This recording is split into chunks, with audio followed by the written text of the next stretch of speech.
तो कक्षा 11वीं के सभी योद्धाओं, आपको जैसा कि पता है कि आपका 4 जनवरी के दिन भूगोल का पेपर होने वाला है। वहां पेपर का एकदम रियल पेपर, पूरा सॉल्यूशन हम देखेंगे। देखिए पूरा पेपर मेरे पास आ गया है।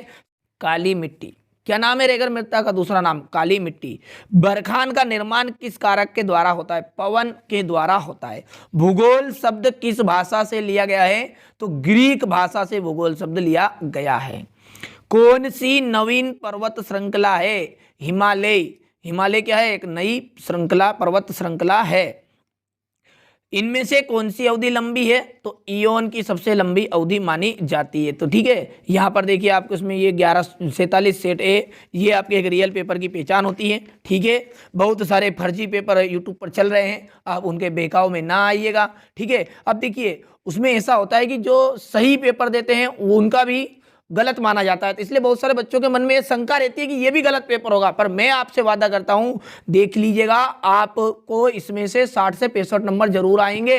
ठीक है, क्योंकि आपसे पूरा पेपर तो याद होगा नहीं, मेरे को पता है, और दोस्त आप मेरे को दोगे। चलिए तो बिना किसी देरी के चलिए आगे बढ़ते हैं, आप छोड़िए बातों को। सरदार सरोवर परियोजना नर्मदा नदी पर बनाई गई थी।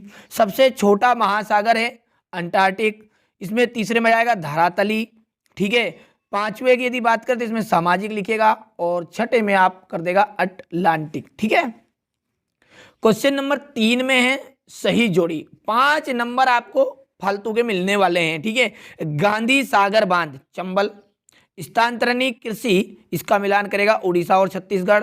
सूर्य ताप, सौर विकिरण। ठीक है, सूर्य ताप है ये। ठीक है, नदी अपर्दन, नदी अपर्दन जो है वी आकार की घाटी है। उपसौर, इसका 3 जनवरी। ठीक है, एकदम मिलान करिएगा। आगे बढ़ते हैं, तो आगे है आपका प्रश्न, भारत की अक्षांशों के बीच स्थित है। भारत किस अक्षांश के बीच स्थित है? तो 84। यहाँ पर उत्तर मैंने लिख भी दिया है पहले ही, देखिए आप तो मिलान करिएगा। और पृथ्वी की आंतरिक भाग में तापमान वृद्धि दर।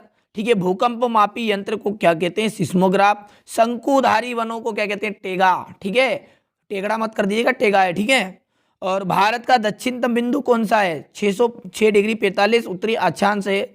और यहाँ पर सत्य सत्य अब आपके आ गए हैं। पहला आपका असत्य रहने वाला है।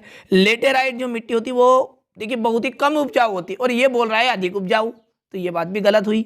ठीक है, और सबसे गहरा गर्त प्रशांत महासागर है, तो भैया सही बात है। ठीक है, इसके बाद आपका चौथा भी सत्य होने वाला है, पांचवा भी सत्य है, और छठे की बात करें तो ये भी आपका असत्य हो जाएगा। ठीक है, चलिए आगे बढ़ते हैं।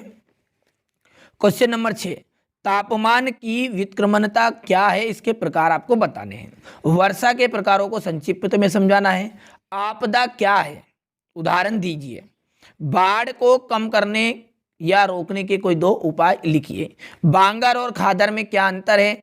नदी, द्रोणी और जल संभर में अंतर बताना है। बायोम क्या है? हॉट स्पॉट से आप क्या समझते हैं? ठीक है, इसके बाद है पुन किसे कहते हैं? किन्हीं 2 पुनों के नाम आपको लिखने हैं। और हिमालय के 3 प्रमुख तंत्रों के यंत्रों के नाम आपको बताने हैं। ठीक है, यहाँ पर आगे बढ़ते हैं, तो क्वेश्चन नंबर यदि 12 की बात करें तो इसमें दिया गया है मृदा अपकर्ष क्या होता है? सामाजिक वानिकी से क्या अभिप्राय? ये देखिए बहुत ही सिंपल से प्रश्न है, आप बढ़िया से पहले तो स्क्रीनशॉट इनका ले लीजिए। ठीक है, इसके अलावा भी मैं आपको बता दूं सेट बी भी मेरे पास उपलब्ध हुआ है। दोनों सेटों को आप कंप्लीट करिएगा, हो सकता है आपके इधर सेट ए आ रहा हो या सेट बी आ रहा हो। देखिए दोनों पेपर के अलावा पूरे ऑल एमपी में तीसरे प्रकार का पेपर नहीं आएगा, इसकी पूरी गारंटी है। तो सेट बी को भी आप ध्यान से देखिएगा। ये क्वेश्चन नंबर 19